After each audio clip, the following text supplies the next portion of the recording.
ও মুসলমান, এরকম একটা একটা করে হারামের কথা যদি বলতে যাই বাজান, তাহলে অনেক সময় লেগে যাবে, অনেক দেরি হয়ে যাবে।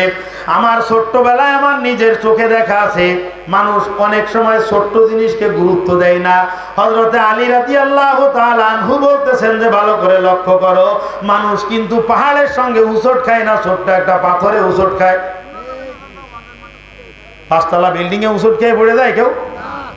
হুচট খায়। ছোট্ট একটা ইটির খোয়া ছিল, নখ উল্টে গেছে ওইটাই। এই যে 5 তলা বিল্ডিং একটা বা এরকম বড় একটা জায়গা, ওতে মানুষ হুচট খায় না। ওই ছোট্ট ছোট্ট কারণে কিয়ামতের ময়দানে মানুষ ফেসে যাবে। বাদাম বিক্রেতা ওই বাদামের দোকানে গিয়ে, বাদাম কত, বাদাম ভালো ভাজা হয়েছে বলেই এক মুঠ নিয়ে ফটফট করে উনি শিলা শুরু করে দেন আপনি। ওই যে 2টা বাদাম, ওই বেচারা লজ্জায় কষ্টে কিছু বলতে পারে না, কিন্তু ওই লোকটা অন্তরের থেকে কিন্তু ওইটা মাফ করে দেয় না। সাবধান হন, খুব সাবধান হবেন। 1টা 2টা বাদামে কি হবে? কিছু হয় ওতে? 1টা 2টা বাদামে কিছুই হয় না। পেঁয়াজি কিনতে গেছে, ওইখান থেকে একটা তুলে, ভালো ভাজা হয়েছে দেখি, নুনে হয়েছে কিনা, ওইখান থেকে 2টা তুলে খাওয়া শুরু করে দিছে। উনি কিন্তু ঠিকঠাক মতো নিছে। কতগুলো বলবো? বাদামের দোকানদার ওই গলায় টুকরি নিয়ে বাদাম বিক্রি করে, গলায় ঝুলে বাদাম বাদাম বলে বিক্রি করতেছে। ওর ওই বাদামের মধ্যে একটা ছোট্ট প্লেকার্ড, ওই প্লেকার্ডের মধ্যে লেখা রয়েছে, পৃথিবীতে শ্রেষ্ঠ আদালত মানুষের বিবেক, ফাও খাইবেন না। এরকম দেখেছেন কোনোদিন? আমি দেখেছি। পৃথিবীতে শ্রেষ্ঠ আদালত মানুষের বিবেক, তার নিচে লেখা রয়েছে ফাও খাইবেন না। আমি ওই কথাটাকে গবেষণা করলাম যে এই বাদামওয়ালা এত সুন্দর নীতি কথা লেখছে কেন। তা আমি ওই 2টা কথাকে মিলাই দেখলাম যে ভাই, ফাও যদি তুমি খাও, তোমার মতো 50 জন একমোট করে যদি তোলে, তাহলে আধা কেজি চলে যাবে না? আমার পুঁজি কতই বা, তোরা যদি একমুট করে নিস, তাহলে আমার ওই 1-1.5 কেজি যেটা দিয়ে আমি চাউল কিনবো, সেটা তুমি ফাও খেয়ে গেছো। অতএব আমার সারাদিনে কষ্ট, মেহনত, মুজাহাদা, এইটা বিফলে চলে যায়। ভাই দয়া করে ফাও খাইস না। ও বাদাম, সামান্য একটা বাদামের লোক তুমি সামলাইতে পারো না। অনেক সময় যে বাগে করে, ঘাড়ে করে, হাড়িতে করে ওই যে ছোট্ট মাছের পোনা পুকুরে দেয়। আমার এলাকায় আমি নিজের চোখে একজনকে দেখেছি, গণনা করে মাছগুলো পুকুরে ঠিক মতো ঢেলে দিছে, আবার ওইখান থেকে এরকম করে তুলে দিয়ে আবার ফেলাই দিছে।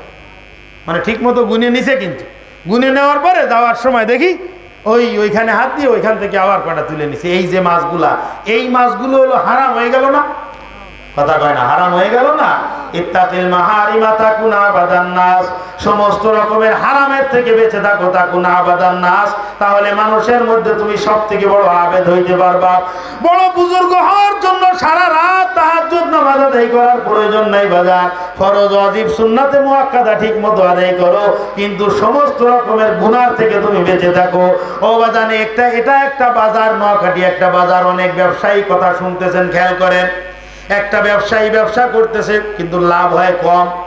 ব্যবসায়ী ব্যবসা করতেছে, ধরে দেন এই বাজারে এক দোকানদার ব্যবসা করতেছে, তার ব্যবসায় লাভ কম, কিন্তু আলহামদুলিল্লাহ লস হয়নি কখনো।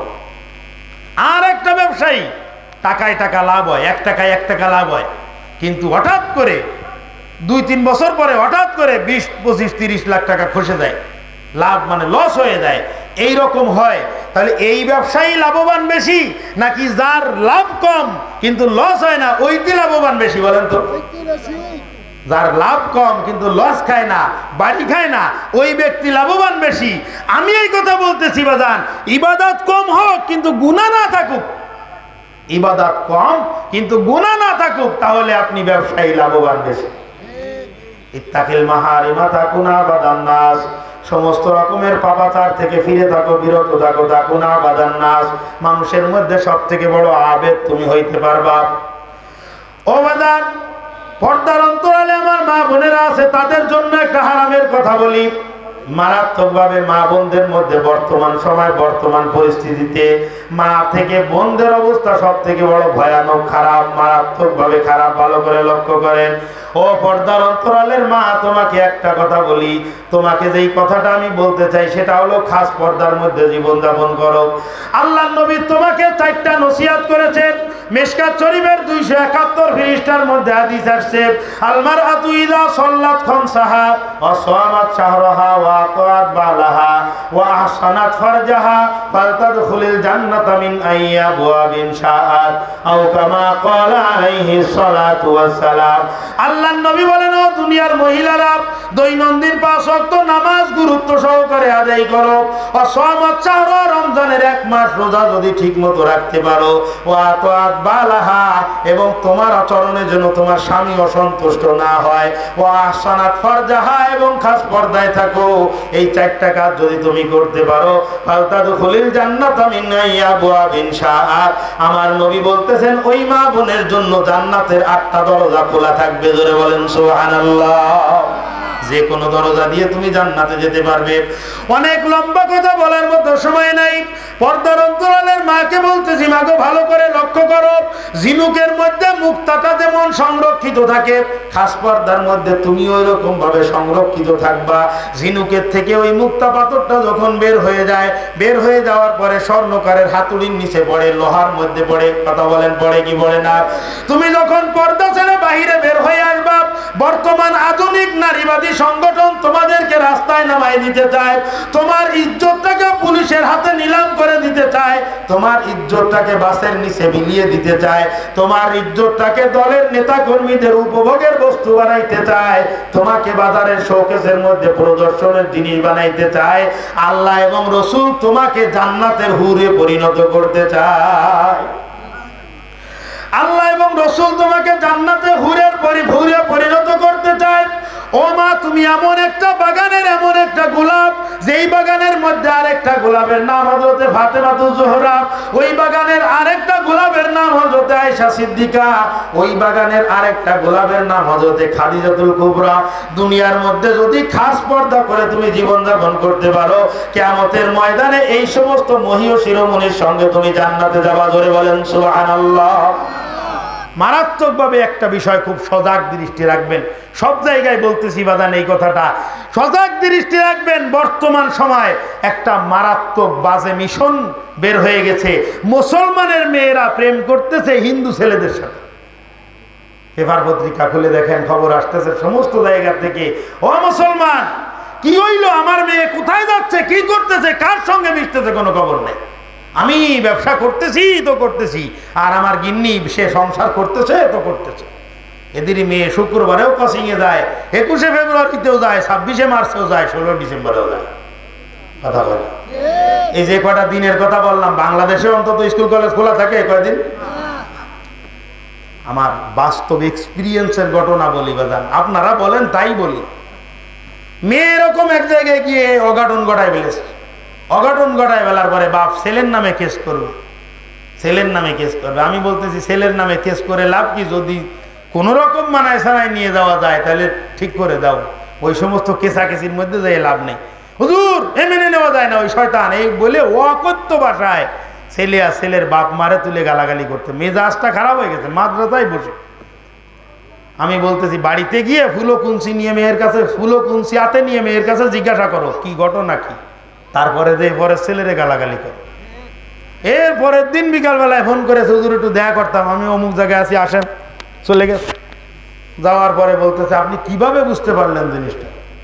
কারণ আমি বলতেছি যে আমি বুঝতে পেরেছি এই কারণে যে সমস্ত দুনিয়ার মা বোনেরা যদি রাবেয়া বসরির মতো হয়ে যায়, আর সমস্ত যুবক যদি মারাত্মক চরিত্রহীন হয়ে যায়, তাহলেও কোনো দুর্ঘটনা ঘটার সম্ভাবনা নাই। কথা বলেন ঠিক? মায়েরা যদি ভালো হয়ে যায়, পুরুষরা হাজার খারাপ হয়েও কিছু করতে পারবে না। কিন্তু যদি সমস্ত পুরুষ হাসান বসরির মতো বুজুর্গ হয়ে যায়, আর মা বোনদের মধ্যে 2-1টা যদি মারাত্মক থেকে যায়, তাহলে অঘটন ঘটতে সময়ও লাগবে না। কথা বলেন ঠিক না? আমি এই কথার থেকে বলেছি ভাই আপনাকে, হুজুর একদম অ্যাকুরেট। আমার মেয়ে 16 ডিসেম্বর, 21শে ফেব্রুয়ারি, 26শে মার্চ, শুক্রবার, শনিবার কোনো দিন স্কুল কামাই করে নেই। হয়তো যে মেয়ে শুক্রবারে স্কুলে যায়, 16 ডিসেম্বরে স্কুলে যায়, সে মেয়ের জীবনে অঘটন ঘটা স্বাভাবিক না? কথা কর। রাগ করতেছেন আপনারা? ওয়াজ তো ইশার পরে উলামায়ে কেরাম করবেন। আমি আগেই বলে নিছি না, আমার নিজের এলাকা, নিজের মানুষ মনে করে নিজস্ব কিছু কথাবার্তা বলতেছি, যেগুলো আলাদা করে চায়ের দোকানে বসে কানে কানে বলার কথা। যেহেতু এলাকাটা আমার পরিচিত, যার কারণে আমি পরিষ্কার করে বলতে। কষ্ট পাচ্ছেন নাকি? মেয়ের বাবা সাবধান, ছেলের বাবা সাবধান। ছেলে কার সঙ্গে মিশতেছে, কোথায় যায়, বাগানে যায়, হাতে ডলতেছে নাকি ঠোঁট দিয়ে টানতেছে, এগুলো খেয়াল করার দরকার আছে কি আছে না? ও মুসলমান, এখন থেকে যদি তুমি সতর্ক না হও বাদান, মারাত্মক বিপদ, মারাত্মক বিপদ। আজকেও দেখলাম ফেসবুকের মধ্যে একটা হিন্দু, একটা মেয়ে হিন্দু হয়ে তারপরে হিন্দু ছেলেকে বিবাহ, হিন্দু ছেলের সঙ্গে বিবাহ বসেছে, নাউজুবিল্লাহ বলেন। গত কয়েকদিন আগে নয়া দিগন্ত পত্রিকার মধ্যে দেখলাম যশোরে একটা মেয়ে খাদিজা খাতুন তার নাম ছিল, পরবর্তীতে সে নাম পাল্টায় হিন্দু হয়ে নাম পরিবর্তন করে মিতু কর্মকার নাম ধারণ করে মৃন্ময় কর্মকার নামক একটা ছেলের সঙ্গে বিবাহ বন্ধনে আবদ্ধ হয়েছে পরিবারের অমতে। এরপরে ছেলে যশোরে ঘুরতে এসে মেয়েটাকে হত্যা করে দিয়ে চলে গেছে। এই দেখলাম এই পত্রিকার মধ্যে। আরো কয়েকটা দিন আগে একটা ভিডিও দেখলাম বাজার, মুসলমানের মেয়েটা হিন্দু হয়ে হিন্দু ছেলের সঙ্গে বিবাহ করতেছে কপালে সিঁদুর দিয়ে। ও মুসলমান, কোন জায়গায় আছো, কোথায় আছো, কি অবস্থা চলতেছে দুনিয়ার আশপাশের দিকে লক্ষ্য করো। আল্লাহ পাক রব্বুল আলামিন কোরআনে হাকিমের সূরা মায়েদার 52 নম্বর আয়াতের মধ্যে বলতেছেন, ইয়া আইয়ুহাল্লাযীনা আমানু লা তাত্তাখিযুল ইয়াহুদা ওয়ান নাসারা আউলিয়া। ও ঈমানদার বান্দাগণ, ভালো করে মুখস্থ করে নাও, ইহুদি খ্রিস্টান তথা বিধর্মীদেরকে কখনো বন্ধু বানাইও না। কথা কর, বিধর্মীদেরকে কখনো বন্ধু বানাইও না। তাদের সঙ্গে সবকিছু লেনদেন সবকিছু ঠিকঠাক মতো থাকবে, কিন্তু তাদের সঙ্গে কখনো অন্তরঙ্গ সম্পর্ক গড়ে তোলা যাবে না। ভালো করে লক্ষ্য করো। ও মুসলমান, তৃতীয় নম্বর আরেকটা হারামের কথা বলি। ও বাদান, আল্লাহর নবী বলেন, মান তাশাব্বাহা বিকাউমিন ফাহুয়া মিনহুম। যেই ব্যক্তির সম্পর্ক সাদৃশ্য দুনিয়ার মধ্যে যার সঙ্গে থাকবে, কিয়ামতের ময়দানে তার সঙ্গে কিন্তু হাসর নাসর হয়ে যাবে। ভালো করে লক্ষ্য করো। আজকের দিনে মুসলমান বিধর্মীদের ধর্মীয় কালচার, ধর্মীয় অনুষ্ঠানে যোগদান করে কি করে না? আরো জোরে বলেন, করে কি করে না? ভরপুর পরিমাণে করে, ভরপুর আকারে করে। এমন অবস্থা, তারা অভিযোগ দেয় তোদের কারণে আমরা একটু ঠিকঠাক মতন ইবাদত বন্দেগী করতে পারি। কথা কর। এই গত কয়েকদিন আগে পয়লা বৈশাখ উদযাপন করতে গিয়ে 14 কিলোমিটার রং আঁকাইছে রাস্তায়, দেখেননি পত্রিকায়? আর আপনারা বসে বসে হুজুর একটু দোয়া করেন এই জন্য বর্ষা হয়। বর্ষা হওয়ার কোনো লাইন আছে?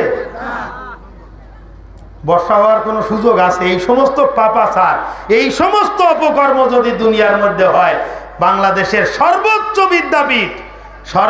বিদ্যাপীঠ রেসপেক্টেড এরিয়া, সব থেকে বড় বড় বিদ্বান, বড় বড় জ্ঞানী ব্যক্তি বের হয়, সেই জায়গায় পূজা অর্চনার সংস্কৃতি অনুষ্ঠান, কনসার্ট, নাচ গান সবকিছু করা যাবে, কিন্তু ইস্তেসকার নামাজ পড়া যাবে না, কোরআন তেলাওয়াত করা যাবে না। কথা কর। দেখেন নাই পত্রিকায় ঢাকা ইউনিভার্সিটিতে ইস্তেসকা পড়তে চাইতে, তাই পড়া যাবে না। ইফতার পার্টি করা যাবে না। কোরআন তেলাওয়াত করলো কেন? যার কারণে সে আরবি শিক্ষককে ডেকে নিয়ে, এই তোমার ওখানে কোরআন তেলাওয়াত হয়েছে কেন, শোকজ করা হয়েছে। ও মুসলমান, ভালো করে লক্ষ্য করেন, ভালো করে লক্ষ্য করেন। একটা আশ্চর্য ব্যাপার, রক্ত যখন দিয়েছি তখন আরো দেব, তবুও এ দেশকে মুক্ত করেই ছাড়বো। তারপরেরটা কি? এটা তো বাংলাদেশের মুসলমান, সে বাংলাদেশের ইতিহাস জানে না। রক্ত দিয়েছি আরো দেব, তবুও এ দেশের মানুষকে মুক্ত করেই ছাড়বো। তারপরেরটা কি? ইনশাআল্লাহ। ওই সেই তর্জনীর কথা মনে আছে না?